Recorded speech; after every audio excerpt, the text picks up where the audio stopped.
इरफान पठान भी हमारे साथ आज यहाँ पर जी के इस मंच पे मौजूद हैं। मोहम्मद कैफ, ये हुई ना बात। क्रिकेटेनमेंट वाला एक सेशन आपके लिए तैयार किया है। अक्सर बात है क्या? जी सर। ओ वाह,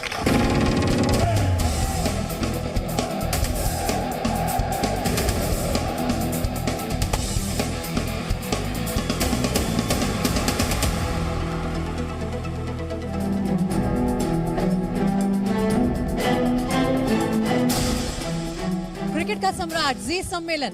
आप देख रहे हैं किस तरह से जोश का माहौल है, क्रिकेट का माहौल है, जश्न का भी माहौल है, एंटरटेनमेंट का भी माहौल है। बहुत सारे लोगों के लिए दरअसल क्रिकेट जो है पैशन है, जुनून है, जज्बा है। कुछ लोगों के लिए एंटरटेनमेंट भी है। तो इस सेशन में हमने क्रिकेट और एंटरटेनमेंट दोनों का तड़का मिला के क्रिकेटेनमेंट वाला एक सेशन आपके लिए तैयार किया है। और इसकी शुरुआत हम उसी अंदाज में करेंगे जिसमें अब तक करते आए हैं। एक एक करके मैं अपने पैनलिस्ट से आपका इंट्रोडक्शन कराऊंगी। 4 खास मेहमान मेरे साथ इस पैनल में जुड़ने वाले हैं। आपके साथ मैं हूं प्रीति दहिया। और सबसे पहले इस पैनल में आपको बता दूं कि किस तरह से आजकल क्या है, टीम इंडिया के साथ क्या हो रहा है। या तो बैटिंग नहीं चलती या बॉलिंग नहीं चलती। बैटिंग और बॉलिंग दोनों चलती हैं तो 19वें ओवर में कैच छूट जाते हैं, फील्डिंग नहीं चलती। लेकिन इस सेशन में हम कुछ ऐसे खास मेहमानों से बात करेंगे जो इन तीनों डिपार्टमेंट्स की क्या सिग्निफिकेंस है, क्या स्ट्रैटेजी होनी चाहिए, कैसे आगे बढ़ना चाहिए, उस पर जोर डालेंगे। जोरदार तालियों के साथ स्वागत कीजिए गौतम गंभीर। इरफान पठान भी हमारे साथ आज यहाँ पर जी के इस मंच पे मौजूद हैं और किसी इंट्रोडक्शन के मोहताज नहीं है इरफान। मोहम्मद कैफ हमारे थर्ड जो पैनलिस्ट है, मोहम्मद कैफ का स्वागत कीजिए। ये हुई ना बात। एंड आप सुनिए जरा, देखिए बैटिंग, बॉलिंग और फील्डिंग डिपार्टमेंट की तो हमने पूरे अच्छे से तैयारी कर ली है। लेकिन एक फैन का पैशन लेकर और एक एक्टर की जान लेकर शरद केलकर हमारे साथ मौजूद हैं। आइए please Sharad. Well known personality, actor, voice over artist, TV में अपना रंग जमा चुके हैं, बॉलीवुड में अपना रंग जमा चुके हैं, क्रिकेट में भी अपना रंग जमा कर आज दिखाएंगे हमें।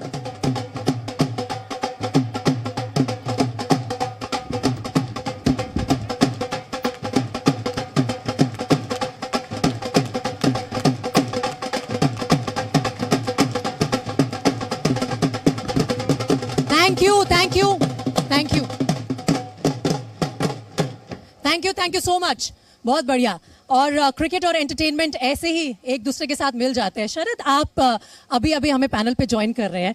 इतने फिट हमारे ये क्रिकेटर्स हैं, ये रिटायर क्यों हो गए हैं? इनको वापस भेज दें क्या?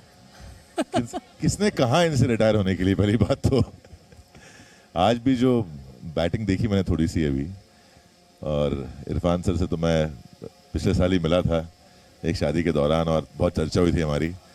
इनसे मैं मिलता रहता हूँ अक्सर मुंबई में। बट जो फिटनेस इनकी है, मुझे शर्म आ रही थोड़ी सी कि अच्छा मुझे जिम जाना पड़ेगा शायद।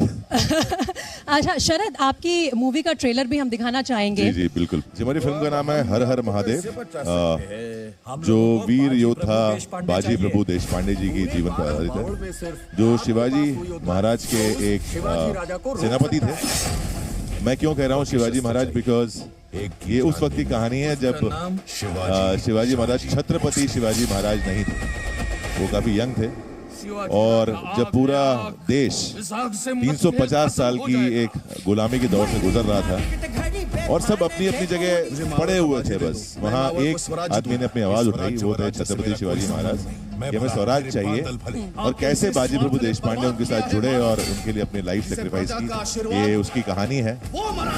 ये पहली मराठी पैन इंडिया फिल्म है और कई लैंग्वेजेस में रिलीज हो रही है। ये हिंदी, मराठी, तमिल, तेलुगु, कन्नड़ा में रिलीज हो रही है। और हमारे लिए बहुत गर्व की बात है कि फाइनली एक मराठी फिल्म भी पैन इंडिया लेवल पे आ रही है। आप लोग प्लीज जाके जरूर देखिएगा। अगर आप लोग मेरी आवाज के फैन हैं तो बहुत अच्छे डायलॉग सुनने को मिलेंगे। अगर आपके आवाज के फैन है, बाहुबली भाई तालियां, आवाज के फैन हैं हम, इनके जो किरदार प्ले करते हैं उनके फैन हैं। एक डायलॉग तो हो जाए शरद, थोड़ा रंग जमाए। मैं एक बाहुबली की डायलॉग सुनाता हूँ, उसके बाद फिर हम हर हर महादेव की बात करेंगे। तो एक बड़ा फेमस डायलॉग है, शायद सबको पसंद होगा और जितने भी भांजे हैं उनको तो बिल्कुल पसंद होगा। जब तक तुम मेरे साथ हो मुझे मारने वाला पैदा नहीं हुआ मामा।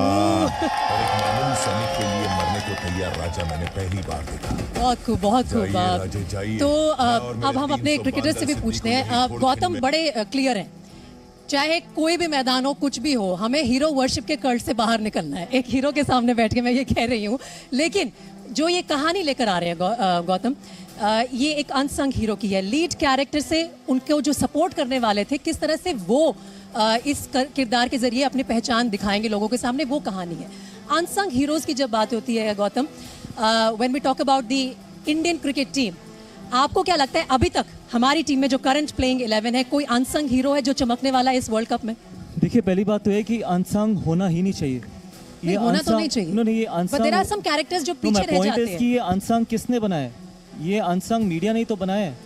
हीरोज भी मीडिया बनाती है और अनसंग भी मीडिया ही बनाती है। और जब मीडिया ये बात पूछती है ना कि ये तो अनसंग हीरो हैं, अरे आप ही तो बना रहे हो उनको अनसंग। अगर आप उनको अनसंग, अगर आप उनको उनके परफॉर्मेंस का क्रेडिट दोगे तो वो अनसंग नहीं रहेंगे, वो भी हीरो ही बन जाएंगे।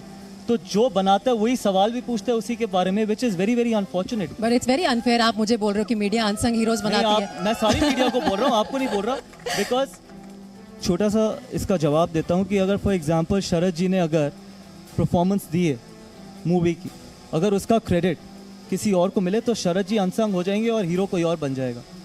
तो जिसकी परफॉर्मेंस होती है उसी को क्रेडिट जाना चाहिए, बाकी सबकी परफॉर्मेंस का क्रेडिट किसी और को नहीं जाना चाहिए। जो परफॉर्म करे उसी को क्रेडिट दीजिए, वो बाकी कोई अनसंग नहीं रहेगा। चलिए, But पॉइंट गौतम जी, मैं कहना चाहूंगा ये चीज कि जो जनता यहाँ बैठी है ना, आज इंडिया का कोई भी मैच हो, वो सारे वो मैच देखते हैं, फिर चाहे वो कैप्टन परफॉर्म करे या एक बॉलर बैटिंग करके परफॉर्म करे, वो सबको हीरो बनाती है। तो ऐसा कोई प्लेयर नहीं है इंडियन टीम में जो हीरो नहीं है। और मैं कहना चाहूंगा कि मैं क्योंकि क्रिकेट देखता हूँ, खेलता हूँ, और मेरे बहुत सारे दोस्त हैं, और आई थिंक भारत की पूरी जनता ही क्रिकेट देखती है, तो जो देश के लिए खेल रहा है ना, वो चाहे 12th मैन हो चाहे 13th मैन हो, वो सब हीरो है। नहीं, आपके लिए हीरो है तो फिर ये अनसंग वर्ड आया कहाँ से? वो एक उन्होंने रेफरेंस दिया हमारी तो फिल्म के सिंपल हिसाब है, से। इन्होंने रेफरेंस दिया ना, क्योंकि इन्होंने ही तो क्रिएट किया है वो। चलिए भाई, मीडिया ही यहाँ पर गुनहगार है। कैफ, मुझे बचा लो यार। हमारी दोस्ती पुरानी, जरा बचाओ। यही हो गया इंडिया पाकिस्तान जरा मैच। फील्डिंग करो मेरी तरफ ये से। पहली बॉल तो 23 तारीख को होगी, पर यहाँ शुरुआत तो यहीं से हो गई। जरा मेरी तरफ से थोड़ी फील्डिंग करो, कुछ बताइए इसमें। जो आज हमारी टीम वहां पहुंची है, the reason why I wanted that question answered is, हमने बहुत सारे की प्लेयर्स की बात की है, लेकिन टाइम एंड अगेन कुछ ऐसे होते हैं जो तुरुप का इक्का बनकर निकलते हैं, जिनके बारे में शुरुआत में चर्चा नहीं होती, लेकिन बाद में वो इस तरह से आते हैं बाहर कि पूरा टूर्नामेंट का जो पिक्चर हो रही है वो पलट देते हैं। हमारे करंट प्लेइंग 11 में वो हमारा जो कार्ड है वो कौन होने वाला है आपके हिसाब से? नहीं, एक का तो नाम बहुत लेना बहुत मुश्किल है। देखिए, तुर्क का बहुत लोग बन सकते हैं। जिस फॉर्म में इंडियन टीम वहाँ पहुंची है, विराट कोहली का फॉर्म की बात करें, सूर्यकुमार यादव की फॉर्म की बात करें, रोहित शर्मा पहली बॉल से अटैकिंग बल्लेबाजी करें पावर प्ले में, ये अलग एक उनका रूप देखा हमने। और काफ़ी प्लेयर, अब दिनेश कार्तिक की बात करें, सारे मैच विनर भरे पड़े हैं। अब on the day against Pakistan क्या दबाव को संभाल पाएंगे, वो देखने वाली बात है। प्लेयर में कोई कमी नहीं है, बुमराह की कमी खलेगी, बिल्कुल सही बात, बुमराह वहाँ नहीं है, पर फिर भी ये टीम बहुत मजबूत है, सब प्लेयर फॉर्म में है। मोहम्मद शमी को बाद में लाया गया टीम में, 1 ओवर में 4 विकेट मार गए, वो भी मतलब रेडी दिख रहे हैं, तैयार दिख रहे हैं। तो इस टीम में अगर ये टीम फाइनल तक ना पहुंची और वर्ल्ड कप ना जीती, बहुत मलाल होगा सारे फैंस को, मुझे भी। ऑलराइट, इरफान, आपके क्या थॉट्स हैं? अब मैं थोड़ा सा टीम सिलेक्शन के बारे में भी आपसे बात करना चाहती हूँ। हम जो टीम लेके गए हैं उस पर हम सबको कॉन्फिडेंस है that they are our best 11 और टूर्नामेंट में आगे तक बढ़ने का मादा रखती है। कभी भी इंडियन टीम को तो कोई काउंट आउट करता ही नहीं है इतने बड़े टूर्नामेंट में। क्या कोई ऐसा प्लेयर है जो आप चाहते थे वहां जाए लेकिन नहीं गया है? बुमराह, जसप्रीत बुमराह। वो तो इंजरी की वजह से। उनके अलावा रिप्लेसमेंट में भी सोच के बताइए। देखिए, जो 15 सिलेक्ट की गई है लास्ट के 2 साल से, मैं लगातार इंडियन क्रिकेट टीम को फॉलो कर रहा हूँ। इस बार वो चीज़ नहीं हुई जो 2019 में हुई थी कि एक लड़का आता है, 4-5 मैच खेलता है और वर्ल्ड कप खेलता है। वैसा नहीं हुआ है। ये यहाँ पे लास्ट के 1 साल से काफ़ी लड़कों को ट्राई किया गया है, उनको मौका दिया है, उन्हें लगातार लॉन्ग रन दिया है। अब चाहे आप रविंद्र जडेजा जैसे इंजर्ड हो गए, एक ऑलराउंडर इंजर्ड हो गया, तो आपको ज़्यादा ढूंढने की ज़रूरत नहीं पड़ी, क्योंकि आपने बहुत पर्टिकुलर प्लान के साथ आपने तैयारी की थी कि भाई अगर जडेजा इंजर्ड हुआ तो हम अक्षर पटेल को लेके आएंगे, आपको ज़्यादा दूर जाने की ज़रूरत नहीं पड़ी। जाहिर सी बात है, रविंद्र जडेजा बने बहुत सालों के बाद मेहनत करके, अक्षर पटेल भी उसी लाइन पे जाते हुए। अब दूसरे जो भी प्लेयर आए, आप ऋषभ पंत की अब 11 में जगह बन नहीं रही है, आप बात कर रहे हैं कि बहुत चैंपियन खिलाड़ी बन सकते हैं, आने वाले सुपरस्टार हो सकते हैं, ये मैं भी मानता हूँ, लेकिन उनकी 11 में जगह बन रही है? नहीं बन रही है। तो जो लड़के इस 15 में जो सिलेक्ट हुए हैं, वहाँ पे ज़रूर कुछ कमियां हैं जो मैं जानता हूँ, स्पेशली बॉलिंग डिपार्टमेंट में, स्पेशली पेस की अगर बात करें वहाँ पे जी। लेकिन उसके अलावा जो टीम चुनी गई है, उन्हीं को चुना गया है जो पिछले कुछ समय से खेल रहे थे, जो सही तरीका भी है। कैफ, आई थिंक बड़ा वैलिड पॉइंट है कि ये इंडिया प्लेइंग 11 है, आप इसमें अपनी जगह अर्न करते हैं, और जब आप अर्न करते हैं तो आपको वहाँ पर जमने के लिए मेहनत करनी पड़ेगी, और अगर आप नहीं कर पाए तो बाहर का रास्ता खुला हुआ है। ये दोनों ओमिशंस मैंने डिस्कस किए। इसके अलावा आपको क्या लगता है, जो हम लेके गए हैं 15 प्लेयर्स वहाँ पर ऑस्ट्रेलिया में, ये टीम बेटर हो सकती थी, या this is our best and they have done a good job? नहीं, गुड जॉब बिल्कुल सिलेक्टर्स के द्वारा, और रोहित शर्मा का उसमें रोल है। कप्तान से सिलेक्टर्स बात करते हैं, पूछते हैं कि क्या टीम चाहिए आपको, ऑस्ट्रेलिया जा रहे हो, क्या करना है। रोहित, उसमें राहुल द्रविड़ का रोल होता है। पर एक चीज़ थोड़ा मुझे खली कि मोहम्मद शमी को इस तरह से लाया गया अंदर, कितनी टाइम के बाद, उनको मैचेस खिलाए नहीं गए, स्क्वाड के हिस्सा थे नहीं, इसका मतलब वो आसपास नहीं थे 15 के। सडनली बुमराह नहीं है तो अब किसको लिया जाए, वहाँ फंस गए, तो मोहम्मद शमी को लेके आए। अगर उनको लाना ही था तो आप कुछ मैचेस खिलाते पहले। अभी अगेंस्ट साउथ अफ्रीका खेली इंडिया, ऑस्ट्रेलिया के खिलाफ खेली, यूएई में खेली, वहाँ भी नहीं खेले, तो बहुत टाइम से बाहर रहे हैं। इसका मतलब ये नहीं कि वो जब खेलेंगे तो अच्छा नहीं करेंगे, अच्छा करेंगे, बहुत उनके पास तजुर्बा है। आईपीएल में गुजरात टाइटंस को टाइटल जिताया है, पहली बार वो अभी हार्दिक पांड्या ने कप्तानी मैच जीती है आईपीएल में, तो उनका फॉर्म है। पर उनको बैक नहीं किया गया, उनको थोड़ा सा दूर कर दिया गया स्क्वाड से। वो मलाल था, वहाँ लगा थोड़ा कन्फ्यूजन था रोहित शर्मा के माइंड में, राहुल द्रविड़ के माइंड में कि शमी को लाए ना लाए। बहुत देर बाद ये फैसला लिया गया, पर मुझे है कि ये फैसला अच्छा है, सही भी है। हम लास्ट मिनट डिसीजंस के थोड़े आदी हो गए हैं। लास्ट मिनट तक कुछ ना कुछ अटका रहता है, एकदम से पता चलता है कि प्लेइंग 11 में आज दिनेश कार्तिक नहीं आ रहे, आज ऋषभ पंत आ रहे, आज ऋषभ पंत नहीं आ रहे, आज दिनेश कार्तिक आ रहे। वो मसला हल हो गया है, अब कार्तिक आगे निकल गए। हमने शो किया जब पिछले कुछ महीने पहले ही बात थी कि भाई आज कभी दिनेश कार्तिक खेल रहे हैं, वो इंडिया पाकिस्तान मैच में था। और अगले मैच ऋषभ पंत खेले, उनको खुद ही नहीं पता 11 इनकी बेस्ट क्या है और हमारा विकेट कीपर कौन है। हाँ। तो उस टाइम तक उनको आइडिया नहीं था, अब हो गया है। कंफ्यूज स्टेट ऑफ माइंड कभी भी आपको कॉन्फिडेंट स्टेट ऑफ माइंड में शायद नहीं लेके जा सकती, कहीं ना कहीं वो नजर भी आ रहा था। शरद, हमारे क्रिकेटर्स थोड़ी देर पहले भी बात कर रहे थे, और ये कांस्टेंट एक चर्चा का मुद्दा रहता है आजकल क्रिकेट वर्ल्ड में कि वर्कलोड मैनेजमेंट करना है, कभी खेलिए, कभी रेस्ट कीजिए, कभी अपनी फैमिली के साथ टाइम स्पेंड कीजिए। एक एक्टर की लाइफ भी बहुत हेक्टिक होती है।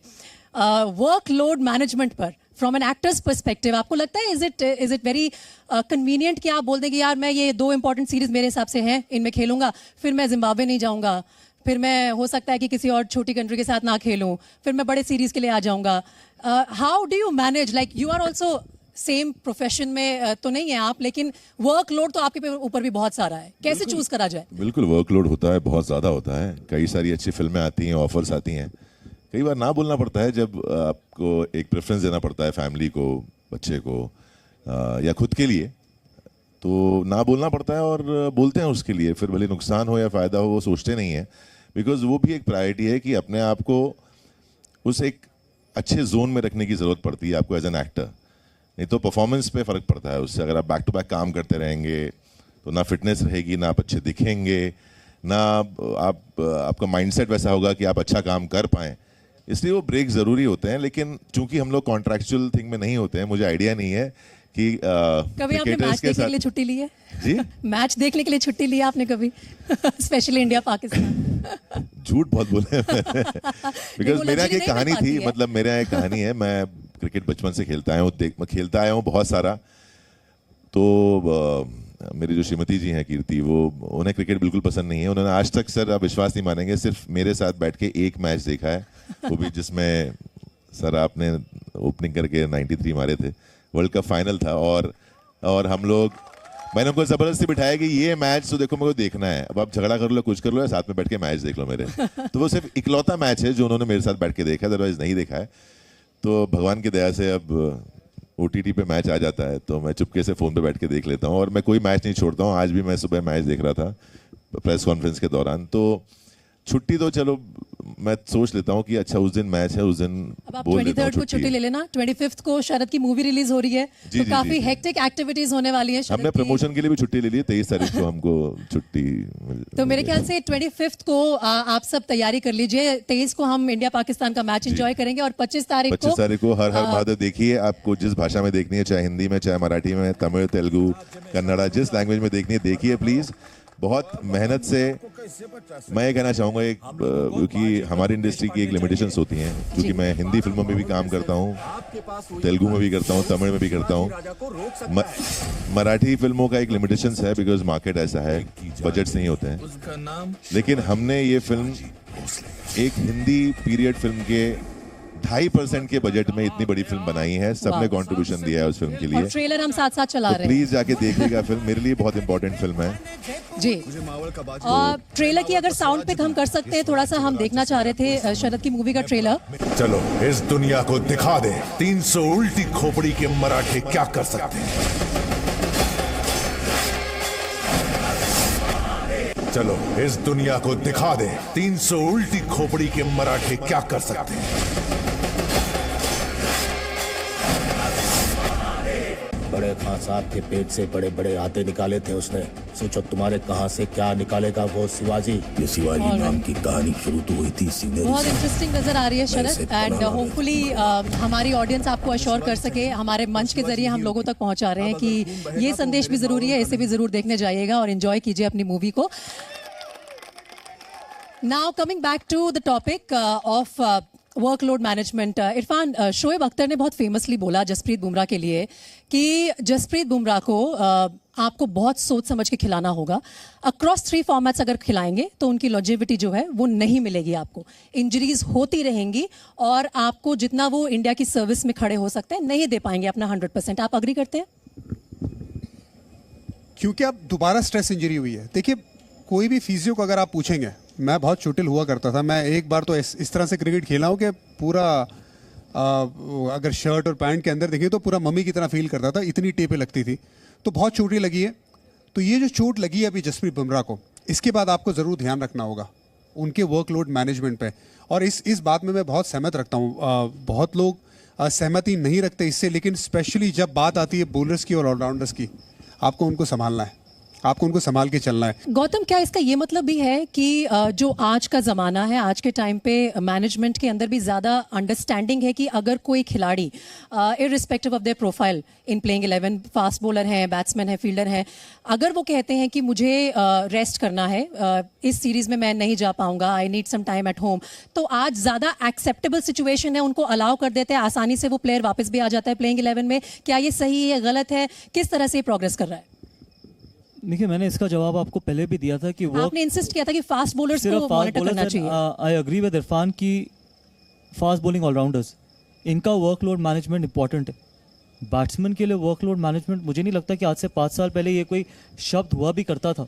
No, but this time I am asking you कि क्या आज अगर बैट्समैन ये बोलते हैं कि मुझे रेस्ट चाहिए तो इजीली उन्हें मिल जाता है, आपके टाइम में या उससे पहले ये नहीं मिलता था?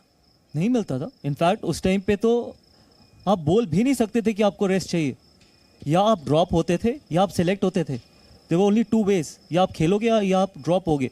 कोई ये नहीं कह सकता था कि आई एम फिजिकली और मेंटली गेटिंग फटीग्ड, ऐसे कोई शब्द उस टाइम पे नहीं था। लेकिन आप इमेजिन कर सकते हैं कि फास्ट बॉलर्स की बॉडी पे बहुत स्ट्रेन आता है और तीनों फॉर्मेट खेलना बहुत मुश्किल है। बॉलिंग ऑलराउंडर्स के लिए भी बहुत मुश्किल है, वो भी फास्ट बॉलिंग ऑलराउंडर्स के लिए, लेकिन बैट्समैन के लिए मुझे नहीं लगता इतना ज़्यादा मुश्किल है। और अगेन, अगर आप बात करते हैं मेंटल फटीक की, तो फिर मेंटल फटीक तो आईपीएल में होना चाहिए। आईपीएल में आप ब्रेक लेते नहीं हैं, और कई बार हमने ऐसे भी देखा है कि आईपीएल के सीजन 2 महीने खेलने के बाद नेक्स्ट इंटरनेशनल सीरीज में आप ब्रेक लेते हैं, तो that is not acceptable. Because किसी भी पॉइंट पे और किसी भी खिलाड़ी किसी भी स्टेटस का या स्टेचर का, इनफैक्ट इंडिया के लिए जो खेल रहे हैं उसमें कोई बड़ा छोटा नहीं है, सब इंडिया के लिए खेल रहे हैं।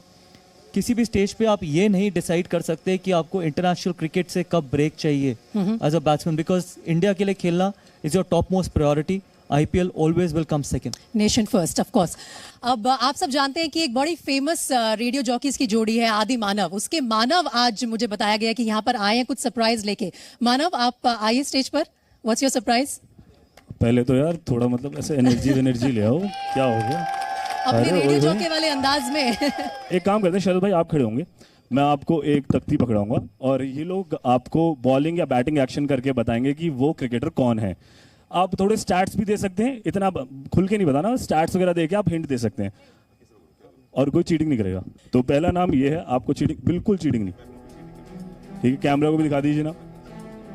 अब आप क्या भाई, बॉलिंग एक्शन, बैटिंग एक्शन, कोई भी एक एक्शन करके बताइए कौन सा क्रिकेटर है। हेल्प कीजिए, हेल्प कीजिए। ओ, बैटिंग एक्शन कर सकता हूँ। हाँ, बैट भी है।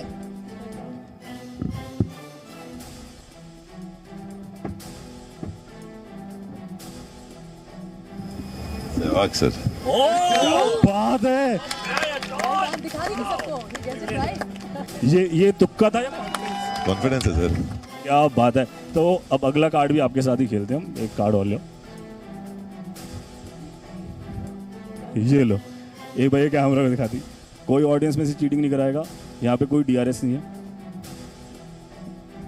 पहले आप कान में बता चुके हो कौन कौन आने वाला है। नहीं, प्लान तो नहीं कर लिया ना। नहीं, कोई चीटिंग नहीं है, हमारी कोई सेटिंग नहीं है। कोई बोलेगा नहीं भाई पीछे से। ये एक्शन इरफान भाई करके बताएंगे। हाँ, ये सबसे बड़ा टेस्ट है। मतलब ऐसे तो मतलब गांगुली सर लग रहे हैं, लेकिन आप भी ऐसी शॉट मारते हैं सर। बहुत है। अरे नाइस, वेरी नाइस। यार आपने तो पूरा घोट के। शरद वेरी वेल डन, सिखा दीजिए। ये देखिए, सही गेस किया है। क्या बात है। मैंने पूरी कोशिश की मैं कंफ्यूज करूं, मैंने इसलिए बॉलिंग नहीं की, मैंने बैटिंग की। बैट्समैन है ना सर, अपना स्टांस और स्टाइल कभी भूल नहीं। Well done, well done. आपने यहाँ कोई ब्लूटूथ डिवाइस वगैरह तो नहीं?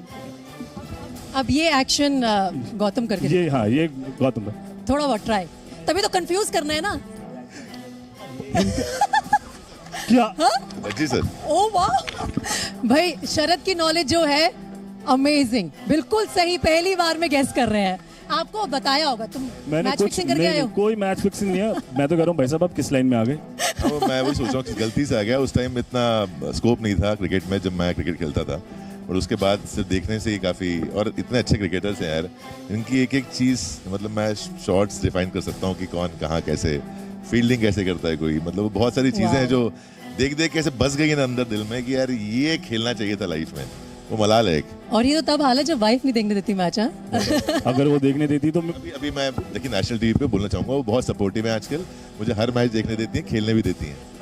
कितने बड़े एक्टर हो जाए आदमी, वाइफ क्या ये कौन करेगा, आप डिसाइड कर लीजिए आपस में। गौतम ने अभी तक एक्टिंग नहीं की। हाँ, नहीं, वो इरफान ने कंप्लीट किया था एक्ट। गौतम भाई इस बार आपको करनी पड़ेगी। नहीं एक्ट कर सकते, नहीं तो इन लोगों का ना परसेप्शन ठीक हो जाएगा। चलिए क्या मैं करूं? हाँ, आप दो तरीके से कर सकते हो। इरफान आप ही कर दो। दोनों कर रहे हैं। एक आप वर्बली भी कर सकते हो, और एक आप वर्बली वाला अवॉइड भी कर सकते हो। ना ना ना ना, वहां नहीं जाऊंगा मैं। वर्बली वाले में सेंसर करना पड़ेगा। अरे वेल डन यार, इस शरद के लिए जोरदार तालियां हो एक्टिंग करे ही समझ गए। सुपर्ब, बहुत शानदार। दूसरी तख्ती ले आओ फटाफट। गौतम सर ने एक ही बार ये किया हुआ है, I think India Pakistan match था, जब आपकी जरा गर्मा गर्मी हुई थी किसी के साथ, अगर आप गया तो एक ही बार किया, लेकिन आपने अब आपको गौतम ये तो एक्ट करके दिखा। ये तो हाँ, ये आपको करना पड़ा।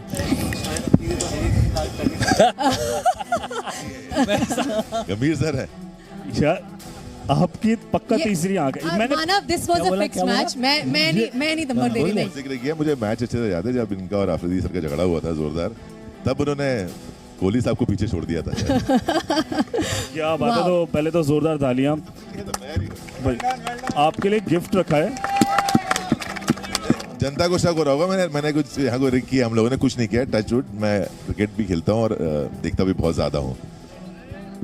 आपकी आवाज में जितनी डेप्थ है, आपकी नॉलेज में भी उतनी ही डेप्थ है, दोनों ही बराबर है। Well, thank you so much Preeti. Thank you Manav. अब क्योंकि मानव को एक मौका मिल गया, तो मैं सोच रही हूँ कि थोड़े से यहाँ पे जो फैंस बैठे हैं, बहुत देर से पेशेंटली बैठे हैं, उन्हें भी मौका देते हैं।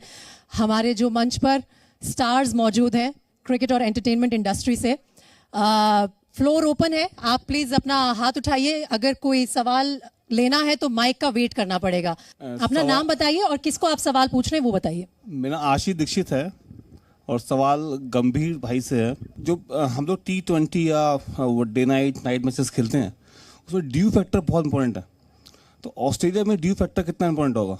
ऑस्ट्रेलिया में बहुत ज़्यादा ड्यू रहने वाली है नहीं, तो मुझे नहीं लगता कि बहुत बड़ा कुछ ड्यू फैक्टर होगा ऑस्ट्रेलिया में। प्लस आपने एक बहुत वैलिड पॉइंट उठाया कि T20 क्रिकेट में हम जितना ज़्यादा अवॉइड कर सकें ड्यू को उतना इंपॉर्टेंट है, क्योंकि अदरवाइज मैचेस ना बहुत वन साइडेड हो जाते हैं। तो ऑस्ट्रेलिया में बहुत ज़्यादा ड्यू नहीं रहेगा, तो इसलिए आई होप कि बहुत अच्छा आपको वर्ल्ड कप देखने को मिलेगा, जहाँ पर टॉस सिर्फ एक बहुत बड़ा फैक्टर नहीं है, क्योंकि ड्यू में आप टॉस जीतो आप 70% मैच जीत जाते हो, ऑस्ट्रेलिया में ऐसा नहीं होगा। Thank you Gautam. Sachin wants to ask a question. मेरा सवाल नहीं है, शरद जी को मैंने क्रिकेट खेलते हुए देखा है, बहुत कम लोगों ने देखा होगा। मैं चाहूँगा वो बैटिंग करें, और कैफ भाई को कभी बॉलिंग करते हुए नहीं देखा, तो ये देखने को मिल जाएगा तो बेटर होगा। वाओ। अरे कैफ भाई आप बॉलिंग कर भी नहीं सकते, नहीं तो चक हो जाएंगे। यहाँ अंपायर नहीं है, यहाँ बच जाऊंगा। फैंस की बात तो माननी पड़ेगी। कैफ क्या सोच रहे हैं आप, क्या स्ट्रैटेजी बना रहे हैं कैफ? लगा हुआ है। ये इनकी बॉलिंग स्टाइल इतनी मजेदार थी कि हम बाकायदा इन्हें रिक्वेस्ट करते थे हर बार नेट में बॉलिंग करने के लिए कि आप करिए, हमें देखना है, और हम सब हमारा काम छोड़ के ना इनकी बॉलिंग एक्शन को देखते थे। अभी आपको दिखेगा। ये लेजेंडरी बात हमें पता ही नहीं थी। लेकिन बाकायदा सेम बॉलिंग एक्शन है, चेंज नहीं करना। शरद से पूछो एक बार वो नर्वस है कि नहीं है। वो अरे फील्डिंग करके जाइए कोई जल्दी से। वाओ। क्या बोलेंगे आप शरद की बैटिंग पे? हाँ हाँ, आप तीनों को असेस करना है। 1 घंटा इन्होंने शो का वेट किया, तो 1 घंटा ये नेट्स पे थे। फिर मुझे टारगेट कर रहे हो? नहीं 1 घंटा ये नेट्स पे थे, बैटिंग वहाँ कर रहे थे, मेरी बॉल के लिए तैयार थे। अच्छा, मैं चाहता था ना कि शरद जाए बैटिंग करे, तो उन्हें पता होना चाहिए कि क्या हो रहा है, तो मैंने बोला बॉल नीचे रह रहा है, तो बाकायदा कह रहे थे हाँ मैंने देखा जब गौतम बैटिंग कर रहे थे, तो बेसिकली तैयारी कर रहे थे, पूरी तैयारी करके सामने शॉट लगाया। एक्टिंग में भी ये होता है, अगर आप ऑब्जर्व करें ना किसी भी चीज को, चाहे 10 लोग बैठे हैं, तो अगर आप ऑब्जर्व करेंगे तो किसी का भी कैरेक्टर पकड़ सकते हैं। क्रिकेट में वैसे अगर आप ढंग से देखें बॉल को, तो आप कोई भी बॉल खेल सकते हैं। आपके कंक्लूडिंग कमेंट्स इस टूर्नामेंट में? एक थोड़ा सा बैकलॉग कहें या फिर क्या कहें, मेंटल प्रेशर लेके टीम इंडिया आ रही है। एशिया कप में पहले राउंड से हम बाहर हो गए थे और पाकिस्तान के खिलाफ पहला मुकाबला है, वहां पर जीत क्या डिटर्मिनिंग फैक्टर होगी, जीत या हार आगे बढ़ने के लिए? क्योंकि मेंटली आप एक अलग जोन में चले जाते हैं। देखिए, आप पिछला तो नहीं सोचेंगे, आप वर्ल्ड कप में आ गए तो आप वर्ल्ड कप के बारे में ही सोचेंगे। एशिया कप गया, इससे पहले इंडियन क्रिकेट ने जो 2-3 साल जो घर में इतनी सारी सीरीज जीती, वो सब गई। मायने रखेगा आप वर्ल्ड कप में क्या करते हो, लेकिन मैं ये बिल्कुल मानता हूं कि पहला मैच बहुत क्रूशियल है, क्योंकि अगर वो पहला मैच जीती भारतीय टीम, उससे 2 चीजें होगी। एक तो मोमेंटम आपको मिलेगा कि वर्ल्ड कप में आपको लगेगा कि हम यहाँ से मोमेंटम बना के बहुत प्रेशर वाला, जो बाहरी प्रेशर रहता है, वो वाला मैच हमने जीता और हम आगे बढ़े। दूसरा, क्योंकि एक प्लेइंग 11 जो होती है विश्व कप में, मेरा ये मानना है, जरूर अलग अलग कंडीशन है, लेकिन जितनी ज्यादा स्टेबिलिटी होगी 11 खिलाड़ियों को कि ज्यादा चॉप एंड चेंजेस ना हो, वो हो जाएगी अगर पहला मैच जीतते तो। कैफ, मीडिया को तो बहुत ब्लेम किया जाता है कि हम हाइप बनाते हैं इंडिया पाकिस्तान की, लेकिन well begun is half done. अगर यहाँ से जीत के साथ शुरुआत हुई तो फिर मोमेंटम मिल जाएगा टीम को। और दोनों टीम के लिए, अगर मान लो पाकिस्तान हार गया, उसके लिए भी दिक्कत आएगी, क्योंकि पहला मैच बहुत क्रूशियल होता है कोई भी टूर्नामेंट का, और थोड़ा नर्वसनेस होगी क्योंकि बड़ा मैच है, इंडिया पाकिस्तान, थोड़ा हाइप होता है। अभी इंडिया हार के आ रही है एशिया कप में, और पाकिस्तान अभी न्यूजीलैंड ने फाइनल न्यूजीलैंड को हराया, वहाँ उसके बाद ऑस्ट्रेलिया पहुंची, तैयार दिख रही है। ये बड़ा मुकाबला है मेरे ख्याल से। ये जो बॉलिंग है पाकिस्तान की, इससे पार पाना पड़ेगा। पाकिस्तान की बॉलिंग बहुत शानदार है। असद जो रऊफ साहब हैं, वो उनके अच्छे लय में देख रहे हैं, तेज़ डालते हैं, बड़ी बाउंड्री भी है, तो वहाँ ये नहीं कि हर बॉल छक्का लग जाएगा, ऐसे नहीं, वहाँ थोड़ा और स्मार्टली खेलना होगा भारत को। मेरे ख्याल से भारत अगर बैटिंग अच्छी करेगी तो ये पहला मैच जीत सकती है, क्योंकि सबकी निगाह है, आईसीसी इवेंट है, मल्टीनेशनल टूर्नामेंट है, रोहित शर्मा क्या अच्छा काम करवा पाएंगे टीम से, सब बेसब्री से इंतजार कर रहे हैं। और हम सबको बेसब्री से इंतजार है उस पहले मैच का, इस टूर्नामेंट में इंडिया की टीम आगे तक जाए, फाइनल तक जाए, ट्रॉफी लिफ्ट करे तालियों के साथ। I think on that positive note, thank you gentleman, it was great talking to you. आप सब बैठे रहिए please. I am going to invite on stage our sponsors, and of course Gorsons are going to be here on the stage to felicitate.